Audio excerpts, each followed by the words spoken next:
بدبخت اس قلم عرشی نور کس نمبر 18 ابھی تک تمہارے اس تھپڑ کی گونج مجھے سنائی دیتی ہے جو تم نے میرے منہ پر مارا تھا۔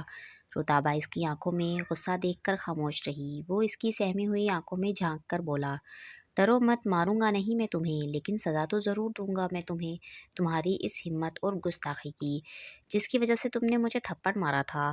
وہ اسے دھمکا کر واش روم میں چلا گیا۔ رتابہ کی یہ حالت مایا اور علی کی باتوں سے اور اسد کی زبردستی کرنے پر ہوئی تھی۔ بہت بڑا دھچکا لگا تھا اسے اسد کے اس روپ سے جو اب وہ دھارنے کی کوشش کر رہا تھا۔ رتابہ کے دل میں اپنے ماضی کا خوف ابھی بھی کسی ناگن کی طرح آسن مارے بیٹھا تھا۔ وہ چاہ کر بھی اس رات کے خوف کو ان 3 سالوں میں خود سے جدا نہ کر سکی۔ وہ درد، وہ ڈر، وہ خوف وقت گزرنے کے ساتھ ساتھ رتابہ کو اپنے شکنجے میں لیتا رہا۔ اس کے ماضی کا کوئی منظر بھی اس کی نظروں میں دھندلا نہ ہوا تھا۔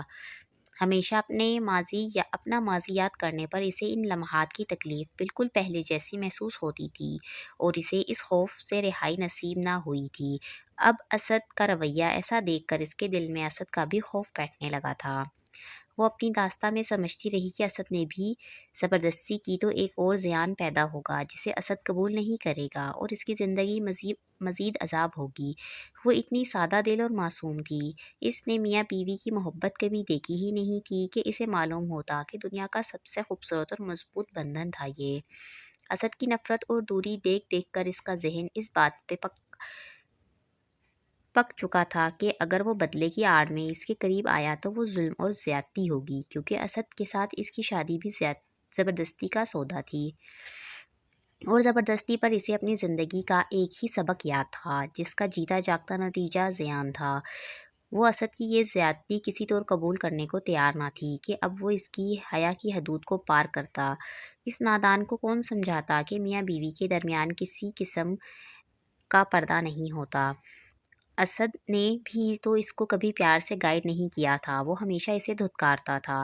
نہ اس نے کبھی کسی کی پیار محبت بھری زندگی دیکھی تھی، نہ کسی سے کبھی پیار محبت کی رام کہانیاں سنی تھیں۔ اس نے گوپال، نمل اور نرگس کے علاوہ محبت کا کوئی روپ دیکھا ہی نہ تھا جن کے محبت کے تمام جذبات پاکیزگی سے لبریز تھے۔ اس نے شادی شدہ زندگی دیکھی تھی تو گوپال اور دیوی کی، جس میں ہر وقت ان کی لڑائی اور دیوی کا سخت رویہ اور بلا وجہ کی نفرت تھی، اور دیوی کی من مرضی کے آگے گوپال کی سر جھکاتی خاموشی۔ پھر اس کی زندگی بھی کچھ ایسی ہی تھی۔ گوپال کی جگہ اس نے خود کو دیکھا اور دیوی کے روپ میں اسد کو پایا۔ گوپال اس کی زندگی میں آنے والا پہلا مرد تھا اور گوپال کے علاوہ اس نے ہر مرد کو خود پر گندی نگاہ ڈالتے ہی دیکھا تھا۔ بابو کی زبردستی، پھر شہیر اور جمال کی نظریں، ان کے چھونے کا انداز، اس کے ساتھ پارلر والی کے گھر میں ہونے والی زیادتی، پھر اب کل اسد کی زبردستی، اس نے سب کو ایک ہی کٹہرے میں کھڑا کیا جن میں اسد بھی شامل تھا۔ اب بابو کی زبردستی سے وہ آج اس حال تک پہنچی تھی۔ اب نہ جانے اسد کی زبردستی اسے کس حال تک پہنچاتی۔ اسد سے بھی اس کا دل خوف زدہ ہو گیا تھا۔ بڑا مان اور اعتبار تھا اسے اسد پر، کیونکہ ایک وہی تو تھا جسے اس نے سب مردوں سے مختلف پایا تھا۔ لیکن یہ کیا، اسد بھی اسے بابو اور دوسرے مردوں کے رنگ میں رنگتا ہوا نظر آنے لگا۔ اس کی آس، اس کی امید اور اب تو اس کا اعتماد بھی ٹوٹنے کو تھا۔ جس کے ہاتھ لگتی وہ ہر کوئی اسے اپنے حصہ سمجھ کر نوچنے کی کوشش کرتا، جس کی وجہ سے اس کے دل میں مرد نام کا مطلب صرف خوف رہ گیا تھا۔ اور اب خود کو نوچنے والے ہاتھوں میں اسد کے ہاتھ بھی اسے شامل لگے۔ وہ بہت بری طرح ٹوٹ رہی تھی اندر سے۔ اس سے اسد کا یہ روپ برداشت نہ ہو سکا۔ اسد تو اسے دھمکا کر منہ دھونے واش روم میں چلا گیا تھا، پر رتابہ کی روح بھی اب خوف سے پگھلنے لگی تھی کہ نہ جانے اسد باہر آ کر کیا کرتا اس کے ساتھ۔ اسے کچھ سمجھ نہ آئی تو اس نے سائڈ ٹیبل سے کچھ تلاش کرنے کی کوشش کی۔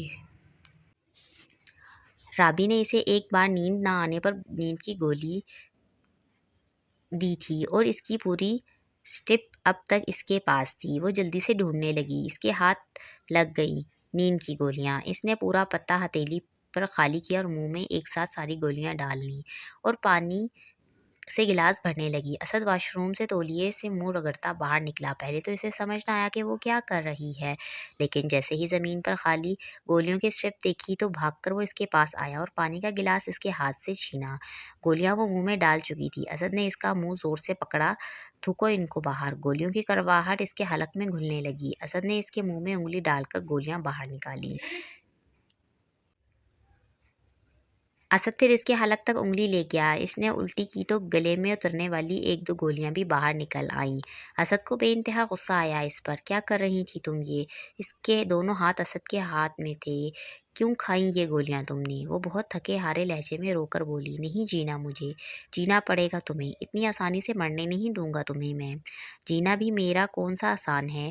اسد اسے وارننگ دے کر بولا۔ آج تو کی ہے یہ حرکت، آئندہ کی تو بہت برا حال کروں گا میں تمہارا۔ حال تو اچھا رہا ہی نہیں میرا، کبھی نہ ہو سکتا ہے اب اچھا۔ وہ مایوسیوں کی انتہائی گہری